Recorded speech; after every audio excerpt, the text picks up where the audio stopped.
So today was a clusterfuck, but I managed to just do what I can do. So this fixed the leak here, no leak at all. This rubber needs replacing. Got to get some rusted here better for that. No point continuing. There was some, that dot wasn't over the hole, so I actually ordered some Subaru dots.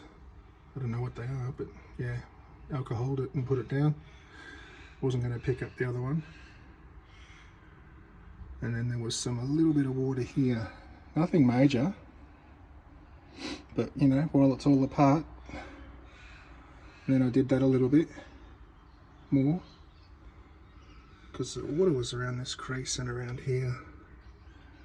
And I decided to mount that up there. There's nothing in there, so I mean it's coming together, but it's slow.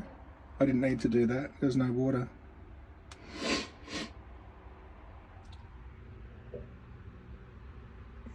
So when that's dry, this is done now, complete. I've alcoholed it and put it in a proper new one.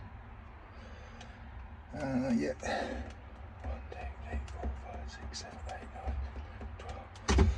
And then when that's dry, I'll alcohol that and put the other one under there. Won't have to do another one. I've got the plastic bit for this.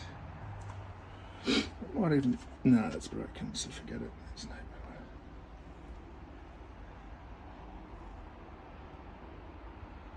So a new rubber.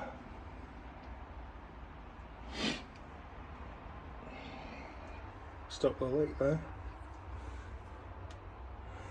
which is coming from there.